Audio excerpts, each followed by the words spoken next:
Hi everyone. So I wanted to make a video about things I've learned along my way because I have a lot of comments, people kind of asking a little bit more in-depth questions about my experience and everything, both with going on Sertraline as well as using the Mirena IUD and things like that.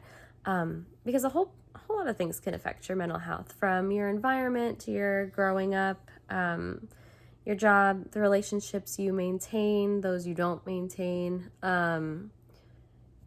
genetics, hormones, all kinds of things. I mean, so many things can impact your mental health, major events, all kinds of stuff. So, I'm over a year now on Sertraline. I hit the 1 year and 3 month mark.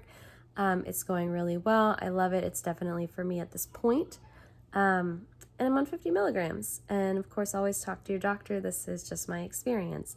The Mirena, I will hit 1 year in August. That has kept a lot of things from at bay for me. I have premenstrual dysphoric disorder, which essentially for me can take those mental health issues like depression, anxiety, things like that, and just triple them, quadruple them, make them worse, right? So that's been significantly helpful in reducing the number of days that I feel that way. Reducing the number of days. Sometimes it may be a really bad day, but it'll be 1 or 2 days instead of 4, 5, 6, 7, etc. It also has had a ton of other physical and pain benefits too. I'm going to create a separate video for that because this is more focused on the mental health portion of kind of how everything is going for me.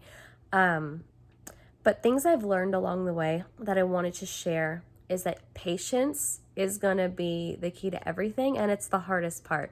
That's the most frustrating thing, right? Especially when you have anxiety or you're tired of feeling like you're depressed, or, when I had a bout of clinical depression, it was like tomorrow won't come, or a feeling of helplessness or hopelessness. It's something that when I hear someone say, oh, I'm depressed because I didn't get, the cookie I wanted, I'm like, stop it. Clinical depression is something I hope to absolutely never feel again.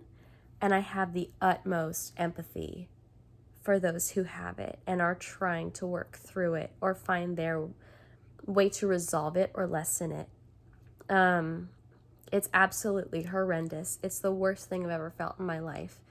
And I've had pretty severe anxiety and panic attacks and stuff like that. And those are horrendous too. I don't want to compare anything because it's all it's miserable. But I have found too that through the course of, especially the bad days that, excuse me, are made worse by hormones, I tend to have mood swings, like lashing out a little bit at my husband for little things, like stupid stuff, because you have mood swings. And it might seem funny, but at the same time, it's not funny in the moment. It might be something like, oh, he can't remember something. Like last night we were sitting here talking about something that a show reminded us of, and he was like, oh, wait, what was that? How did we think of that at first? And I was just like, here he goes. He's going to forget, and then he's going to say, oh, yeah. And then I was just picking on him. And I'm telling you, that stuff isn't right. You shouldn't do that to people. It's just mean. And then, of course, there's things like anxiety attacks that are drastically different than something stupid like that. Those are not stupid. Those are very frustrating, very difficult. Sometimes you feel like you're potentially going to die or it's never going to end. And the truth is it will end and you won't die. And I think the best thing that I've learned along the way is to stay calm. And that sounds so stupid. You're probably sitting here looking at me like, what are you talking about? My heart's going 120 miles an hour and I'm not calm. That's the problem. Listen, when I get that way, because the amygdala is on the back, right? That's what's shooting those fight or flight responses forward and making you freak out and have those problems. But the frontal cortex is where you control. You can't send thoughts backward to the amygdala that's sending out those fake signals, false danger, all that stuff. But you can control your thoughts in your frontal cortex, right? So you can remind yourself, the amygdala, that part of my brain, it's sending false signals. I'm fine. This is going to stop. Don't give attention to it. And then don't sit there and just dwell in the panic. Oh, I feel bad. I feel bad. I feel bad. Am I sure I did this? Am I sure? Stop it. That is what I had to learn. I need to stop that. And oh my God, the drastic difference. You guys, I have had bouts of anxiety where I felt absolutely horrendous. I was like, I'm not going to give this any power. And I'm just going to think about something else and whatever and just observe the feeling, let it float away. And whether that's continuing to eat my lunch, even though for me with anxiety and panic attacks, eating is the absolute biggest struggle that I have. If I have a panic attack, I cannot eat. It is the one thing I cannot do. I'll do it anyway. I'm like, no, I'm eating. This is what I'm doing. It's lunchtime.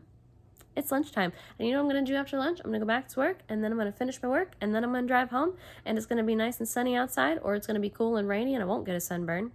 Because in South Florida, driving, you can still get a sunburn, even when you have a coating on your car windows.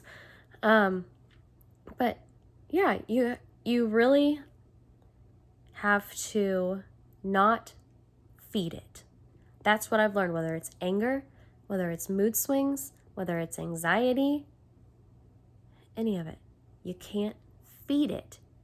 If you have a fire and you pour gasoline on it, you're feeding it, you're blowing it up. If you have a fire and you fan it, you're adding in oxygen so it will continue to burn.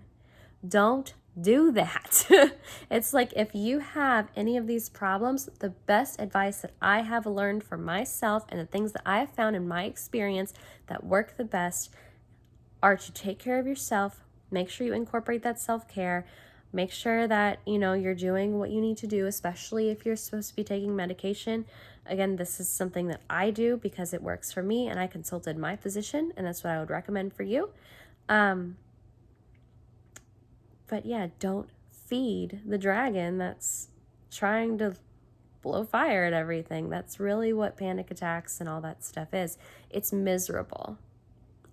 I hate the term mental health, and I'll say it again because I've said it before, and I'll always say it. I hate the term mental health. I hate it because it's brain health. Your brain's not doing something right. If your heart's not doing something right, we go get it treated. We do things to fix it. We test things. There's plenty of different kinds of tests for different heart issues. There's plenty of different medications for different heart issues. The same thing with any of your organs, your lungs, your kidneys, anything. People go on dialysis when their kidneys stop working. The stigma that the term mental health creates, I think is very frustrating.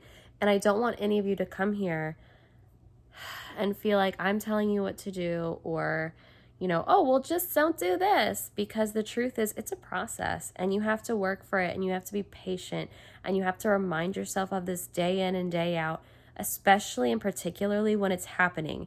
I don't ever want to think myself into anxiety or a panic attack, but when it comes about, these are the measures that I use. These are the steps that I take.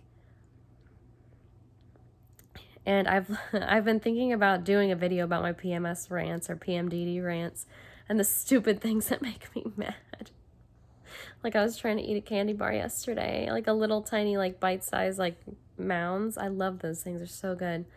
And I was like, living in South Florida, you got to drink your candy out of the wrapper, because I was just having this bad mood swing and I was just mad at every little thing. It's so stupid, but it passes and you can feel it come. You can feel it when it's there and then you can feel it pass and you're like, oh, hey, I feel better.